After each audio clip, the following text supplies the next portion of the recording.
feeling a little overwhelmed. Like there's just too much information out there and not enough time. I get it. That's why we're here. Welcome to the Deep Dive. We take complex topics and break them down, giving you all the key insights you need in an easily digestible format. And today, we're diving into a particularly chilling topic. The land of Barovia. A listener sent in some really captivating audio for us to analyze, specifically from episode 8 of their Curse of Strahd game, Burgomaster's Mansion. Okay, let's unpack this. So you've just arrived in the village of Barovia, right? Yeah. Fresh from everything that happened at Durst Manor. Yeah.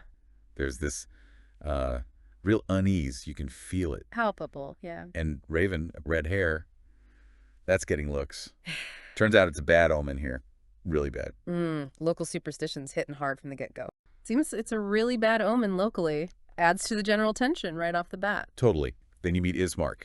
He's the new Burgomaster because his father just died. Heavy stuff. And you can feel the weight on him immediately. Yeah, but it's not just him, is it?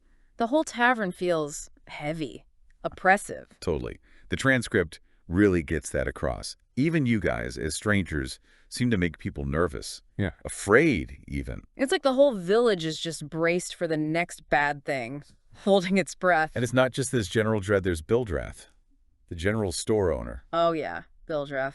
He does not hold back about Ismark. Not at all. That outburst of his, yeah. Wow, really throws a wrench into things right away. It does, and it's more than just him being rude, right? It's like a raw nerve. It opens up this whole recent history.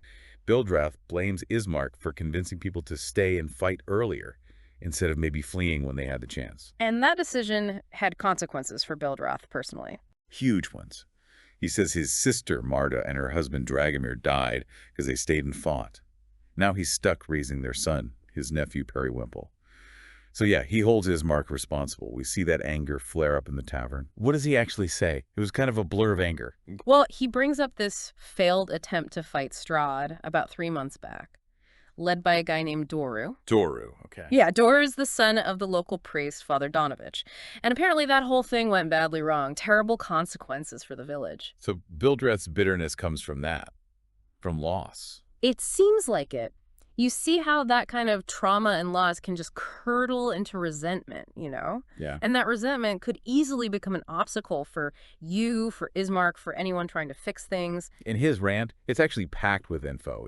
He mentions a dusk-skinned elf showing up after the attack. Right, with a 90-day warning, like a countdown. A countdown that led to undead attacks. Mm-hmm. He talks about Ismark trying to rally people with his speech. Which didn't stop the attacks. No. And then the attacks just stopped, right after Ismark's father died. That feels significant, doesn't it? Like, really significant. It really does. Bildrath's whole story, it paints this picture of a community just hammered again and again. Hope seems crushed. So his bitterness, while it's harsh, it feels like it comes from somewhere real. Grief, abandonment. Right. Bildrath's whole story paints this picture of a community just battered down. Hope seems gone. His bitterness makes a bit more sense then, even if he's being cruel. Grief and feeling abandoned. And that timing, the attack stopping right at the death, is it connected? Yeah. Coincidence? What's the power dynamic there? Big questions. Seriously. And just as you're trying to process that, Mrs. Hinsky bursts in, totally frantic. Yeah, poor woman. Her daughter, Gertruda, is missing, and her horse, Nori. She thinks Gertruda went to Castle Ravenloft. Castle Ravenloft, why there? Doru, remember him? Turns out Doru and Gertruda were engaged. Okay, so she's gone after her fiancé, who everyone else probably thinks is dead or worse after attacking Strahd. Exactly. They just piles on more urgency, more personal tragedy. And you learn about this connection, this romance, which explains why she'd do something so desperate. And Bildrath? He doesn't offer much comfort, I take it. None at all. He's incredibly blunt with Mary. Basically tells her to face facts, that Gertruda's likely dead, just gone. It really shows the split in the village hope versus utter despair. Bildrath's firmly in the despair camp. It does. This is where individual threads start weaving into the main story. Jinwin X talks about these recurring dreams, about a dragon-born spirit. And suddenly, these dreams seem to connect to Gertruda's situation. How so? Well, the dreams had these, like, vague riddles. Duty, honor, legacy, fighting evil, that sort of thing. But the latest dream, the spirit looked like a woman in a crimson cloak, gold designs, a golden headdress. Whoa. Jinwin X is wondering, could that be Gertruda? or connected to her somehow. That's a really strong personal hook suddenly appearing. Definitely adds another layer. So, okay, you've got the missing Gertruda. Hmm? You've got Ismark needing to get his sister Irina somewhere safe. Right, to Vallaki. And Ismark wants to bury his father properly. But the villagers are too scared to help. Yeah, another problem stacking up. Fear paralyzing the community. And then there was that note you guys got earlier. Something cryptic. Ah, yes, the note. Really interesting. It said something about finding a guide. A guide where? In a place of sorrow, fighting, and laughter. Describes someone with fiery red clothing, blue eyes. Okay, specific look. And importantly, someone whose table has strange cards. Strange cards. Sounds like fortune telling. Vistani. Exactly what it suggests. Seems to point strongly towards the Vistani. They're nomadic, known for fortune-telling with Taroka cards. So does anyone act on that clue? Zikran does. Asks the barkeep about a woman matching that description, red clothes, blue eyes. And? The barkeep mentions Madame Eva and the Vistani camp west of the village near some falls. Madame Eva. Ismark knows her. He confirms she's a gypsy woman, supposedly has foresight. Says the Vistani were actually in town maybe a week ago, but Eva wasn't with that group. Huh. So she might be out at the camp now. Another potential lead then. A big one, maybe. Absolutely. The note gives this specific, if slightly mysterious, pointer towards potential help or at least information. Madame Eva sounds like she could be key. So some interesting stuff comes up. Then there was that weird little interaction with the young guy, Perry, making deliveries for Uncle Bildrath. Yeah, carrying heavy boxes. And Bildreth mentioned earlier he had to care for his nephew, Perry. Small detail, maybe. Or maybe not.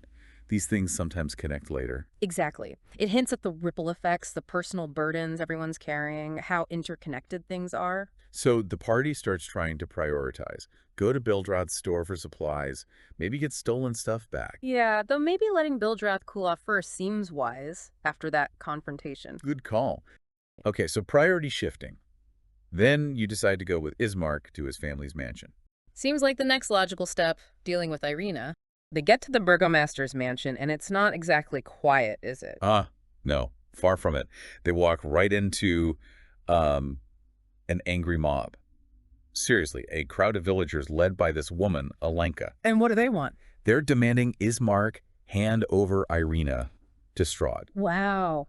Just like that. Hand her over. Yeah, their reasoning is, well, it's desperate. They think Strahd's only attacking because of Irina, so, give her up, save the village. Grim calculation. That's chilling. And Ismark, he can't possibly agree to that. No way. The sources make that really clear. He absolutely refuses. He sees it as a total betrayal.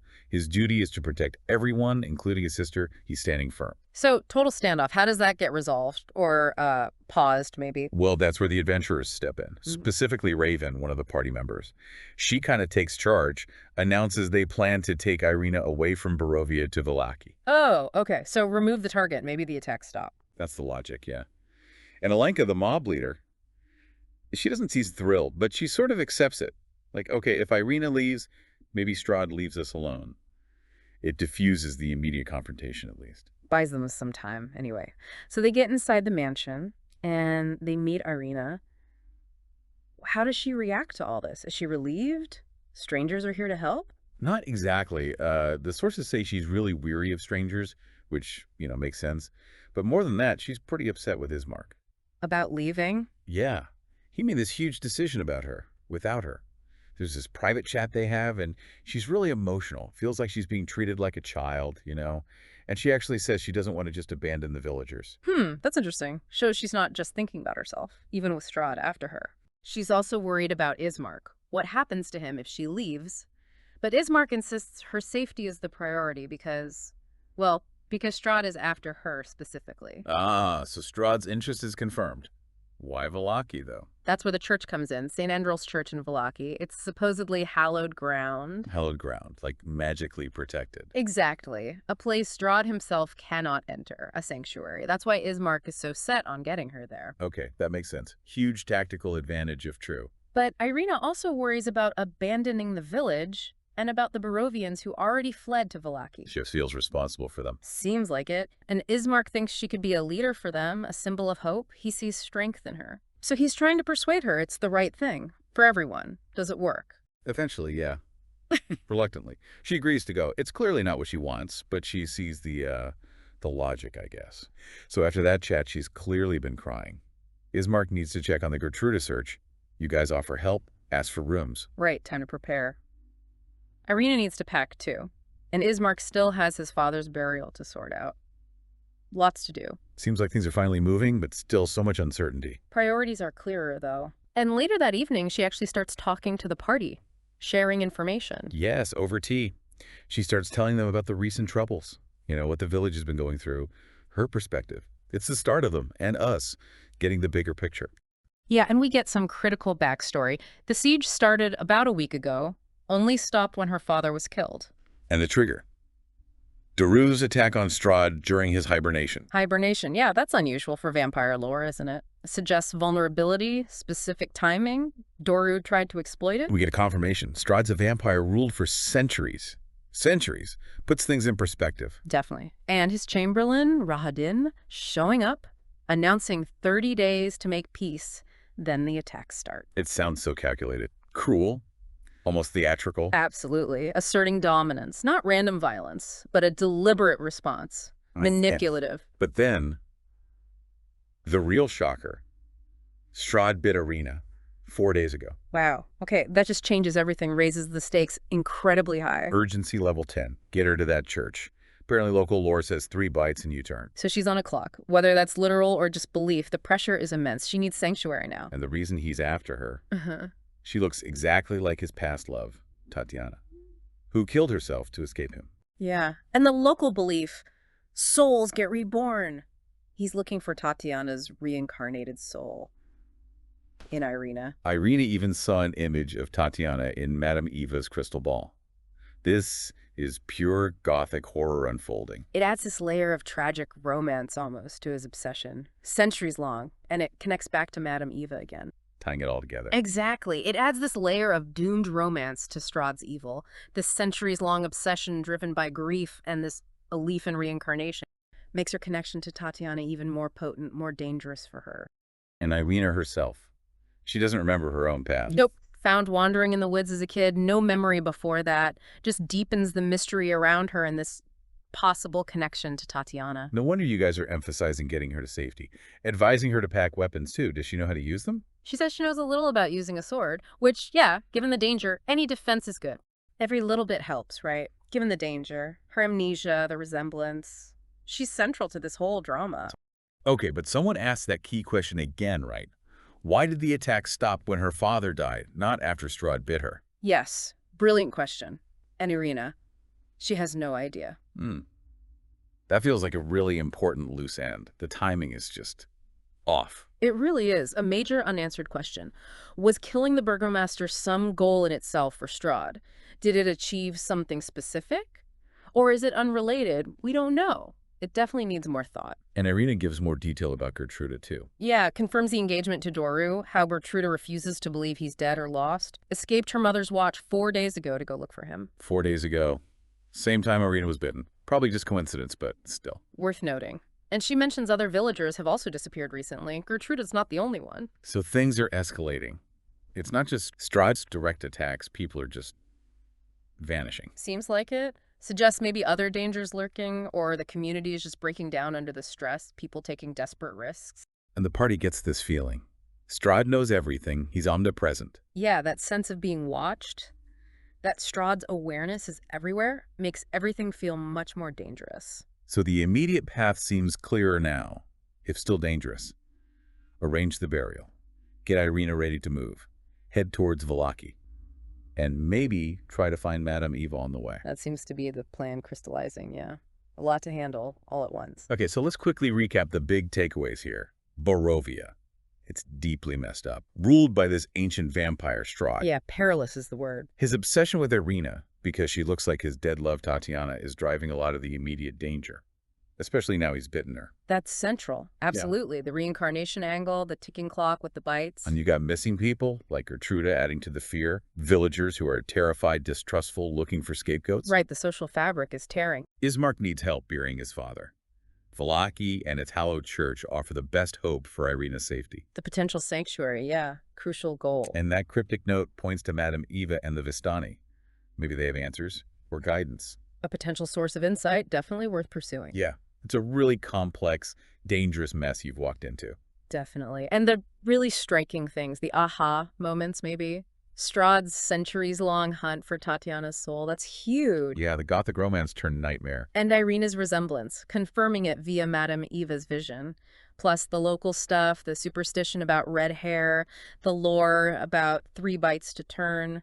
It all builds this unique, oppressive world. And that nagging question about when the attack stopped, after the father died, not after the bite, that feels significant somehow. It really does. It's unsettling because it doesn't quite fit the immediate narrative of Strahd just wanting Irina. Absolutely. And, the real-world takeaway here is pretty clear. You can't just jump into a situation and assume you know what's going on. Right. Context is everything. History, motivations, local beliefs. Ignoring that stuff is asking for trouble. Barovia shows how quickly things get complicated, how much deeper you need to dig than what's on the surface. Assumptions based on partial info. Yeah, dangerous. So thinking about all this, here's something to chew on. Yeah. You've got all these tangled threads, right? Yeah. Strahd's obsession, missing Gertruda, the scared villagers, that cryptic note about a guide, Madame Eva. Which one feels like the key? If you had to pull one thread to unravel the whole mess in Barovia, which one would it be? What do you think holds the most potential for understanding what's really going on? Is it Strahd's past? Finding Gertruda? Dealing with the villagers' fear? Or chasing down Madame Eva? Exactly. Where does the core of the mystery lie? Something to think about. Definitely. These are the things to chew on, revisiting the material. What connections jump out now? Hopefully this deep dive has helped sort through the chaos, highlighting the crucial pieces and the big mysteries still swirling in the Barovian mist. It leaves you informed, but maybe a little worried for everyone involved.